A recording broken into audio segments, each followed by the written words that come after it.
Welcome to the deep dive. Okay, so you gave us this stack of sources on late June 2025 in Greater Montreal, and what really jumped out is this kind of fascinating contradiction. Yeah. What's that? Well, the city seems to be expanding its global reach, big airport plans, but at the same time, it's intensely focused on these really hyper-local community things. That tension is absolutely key. You nailed it. And our mission today really is to pull out the most significant bit, the surprising insights from these sources, Right. focusing on how Montreal is trying to balance these huge modernization efforts, we're talking aviation density, Hmm. with, well, an equally massive commitment to things like preservation, sustainability, and even housing equity. It feels like more than just growth, though. It's like this highly managed, almost pressurized transformation. We're tracking these enormous financial commitments for infrastructure right alongside, specific rules for protecting old buildings.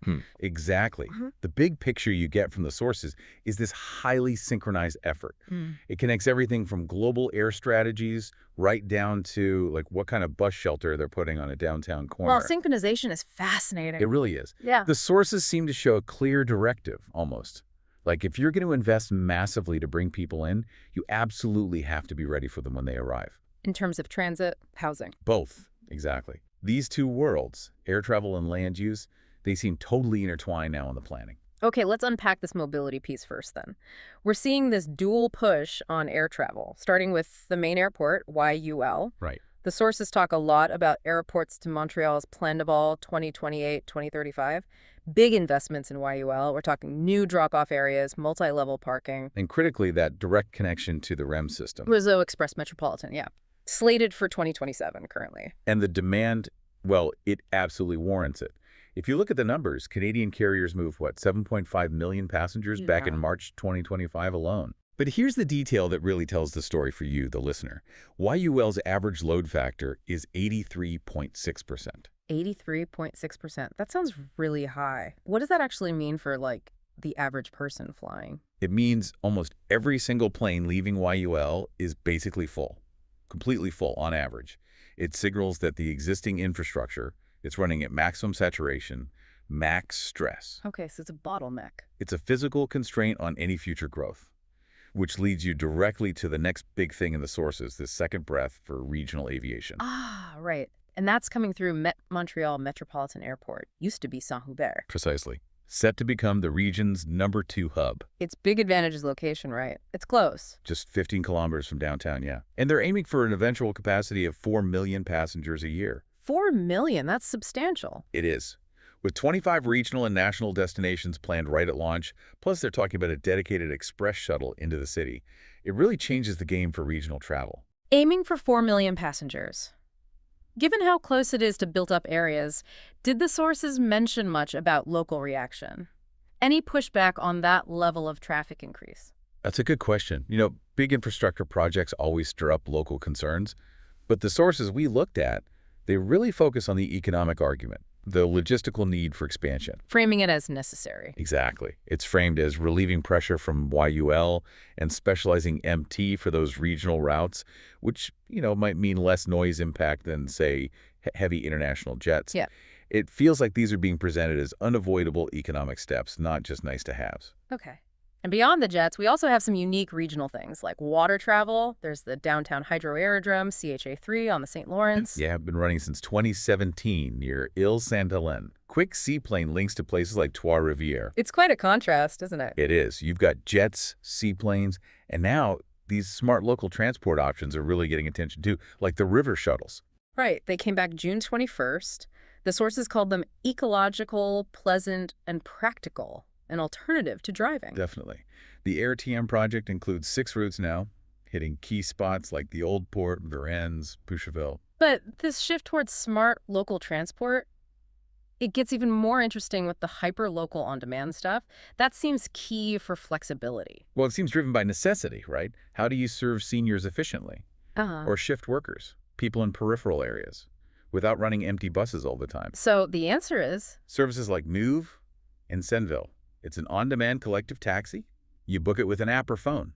and it's designed specifically to feed people into the main transit network points. Exactly. And then there's the collective taxi concept, which takes it a step further. It runs a fixed route, fixed schedule like a bus. But only if someone books it. Precisely. Only if someone reserves ahead. That's huge for optimizing service in off-peak hours or, lower density zones. And for real inclusion, there's the Navets RR service, too, dedicated for people with reduced mobility. So what this whole range of services tells us, Move, the collective taxi, Navets or R, when you synthesize it all, it feels like the region is really prioritizing flexibility, transit that works for the individual. Yeah, accessible, sustainable options that aren't just forcing everyone onto the same rigid, fixed routes.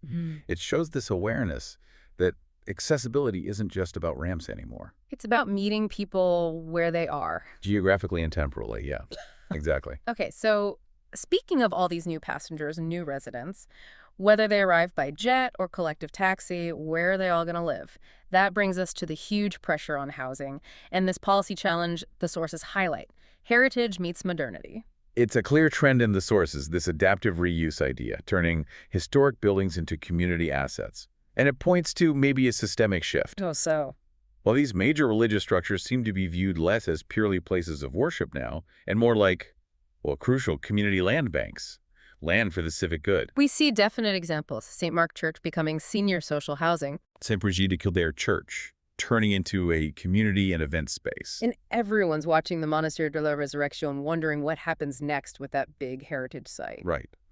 But the biggest news involved these really high-profile, high-density redevelopments. Let's start with the Institut de Sudermits site on the plateau. Okay, the winning proposal there by Residia, it really seems to embody that balance you mentioned, preserving the old buildings. While adding 2 new residential towers, one 17 stories and one 25 stories tall.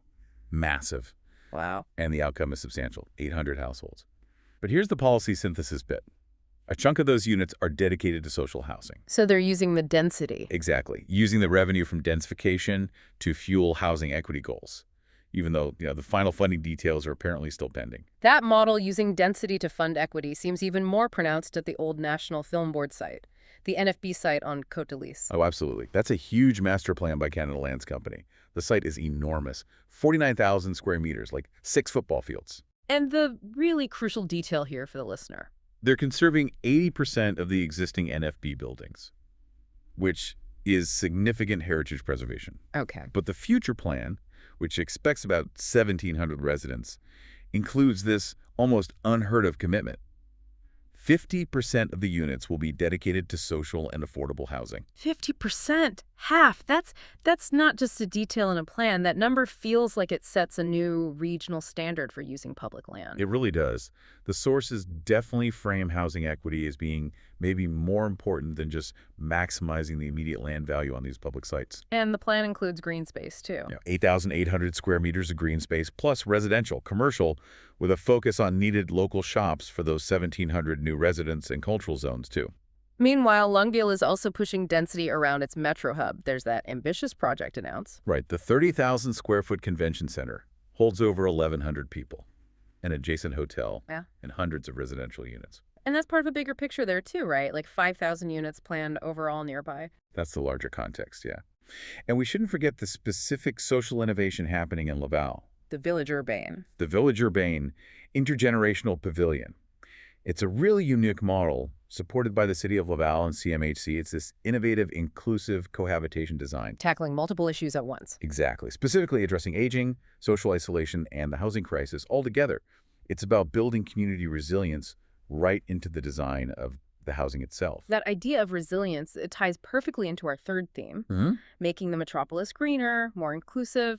We've got new air hubs, massive housing towers. But what about the smaller, hyper-local things, making daily life better? Right. This is where sustainability becomes visible, actionable, right down to the street level. We're seeing a focus on what you might call micro-infrastructure. Like the Caisse Desjardins HQ on the plateau. Yeah, they just opened that green rooftop. It's got solar panels for some of their electricity, smart energy management with presence sensors. Using sustainable materials, too. Yeah, recycled insulation, ecological paints, things like that. I thought the plant-covered bus shelters were a really brilliant, practical piece of green tech. They're pretty clever. Designed to cool the air locally, trap fine particles. They've put in 4 so far. Yeah, the first one was at Robert Bourassa in Saint-Jacques. It's like building resilience into the most ordinary bits of city furniture. And if you look across the river to Broussard, the Cartier DIX-30 is getting a massive $20 million green makeover, Turning Avenue de Lumière into a coulée verte, a green corridor. a 500-meter one, yeah, Yeah. packed with 250 trees, 1,700 shrubs, 12,000 plants. It's a serious greening effort. And it's not just ecological, it's social too, right? They're turning it into a community gathering spot. That's the plan. Weekly events like salsa on Tuesdays, yoga on Sundays, it becomes a place defined by its green space and activities, not just the shops around it. Speaking of green space legacies, that land donation by the Sisters of San in Lachine seems incredibly significant. Oh, hugely meaningful. 2.5 hectares of mature urban forest right on St. Joseph Boulevard, to be preserved forever as a public park, a vital green lung for Lachine. And that focus on preservation, it's even getting kind of theatrical with those big summer art installations. Yeah, the centerpiece being that 36-foot-tall Mother Nature green goddess sculpture. Complete with cascading plants and a waterfall. Built right in, yeah. And she's got company, too. Works that really reinforce the theme, like The Man Who Planted Trees, made of over 100,000 plants. Wow. And the 6 pairs of YY, which is a nice little nod back to Expo 67. These installations are clearly meant to spark conversation, drive home the city's green commitments very publicly. Beyond the environment, we're seeing infrastructure adapting for cultural resilience too, like the St. Charles Library in Saint-Louis. Which actually started its life way back in 1891 as a fire station. Right, and it's undergoing this massive expansion, tripling its space, from 1,100 to 2,900 square meters. And that expansion is crucial because it's not just about adding more bookshelves. The plans include a media lab, an idea lab, a cafe. And an object lending collection, like a library of things. Exactly. So you have this 19th century building being adapted for 21st century needs, knowledge sharing, co-working, community building, borrowing things beyond books. And finally, the sources show inclusion being tackled directly through policy as well. Lungziu's new interculturalism policy. Yeah, based on 4 key principles: diversity as wealth, equal rights and opportunities, active participation, and intercultural dialogue. And it's backed up by concrete actions. Things like staff training, improving services specifically for immigrant populations, making it real. And just to bring it right back down to the community level, you have things like Vien Lear de Hors returning in Mercy and Hochelaga Maisonneuve. Yeah, the simple, effective fun of 50 free book-themed activities in 14 parks all summer long. It just proves that even with billion-dollar airport plans, the city still needs that accessible, hyperlocal community engagement to really thrive. That was a really great synthesis. We went from that new 25-story tower on the plateau with its social housing mandate, all the way down to the specific schedule for a collective taxi in Sendal. Well, the synthesis seems pretty clear when you put all the sources together. Montreal is a city under intense development pressure. And the core tension you see is how that pressure is being actively managed. Right. The need for densification, you see it at the NFB site. At Thurs Muet, it seems to be channeled through these simultaneous, focused efforts on sustainability, green infrastructure, and social inclusion, especially those really significant commitments to affordable housing. It's a very delicate, very conscious, and probably very expensive balancing act. And as we wrap up, there's that powerful theme running through the sources, too, about the religious orders kind of passing the torch to the public. Yeah, that's quite poignant. We saw the Sisters of Sainte-Anne donating that crucial parkland in Lachine. But the sources also mention the Congregation de Notre Dame leaving their convent site in Pointe-Claire. And that Pointe-Claire site, which is important because it includes a protected heritage windmill. Its future remains officially undecided, according to these sources. So while the Lachine land became a guaranteed park, the Pointe-Claire property is still an open question, which leaves you, the listener, with this final thought to consider. What should be the ultimate fate of these rare, protected, historic properties when their original stewards leave? Should it be a cultural hub, a major residential development, or maybe something entirely different that maximizes public benefit while still respecting those deep historical roots? a profound policy challenge still waiting for its answer.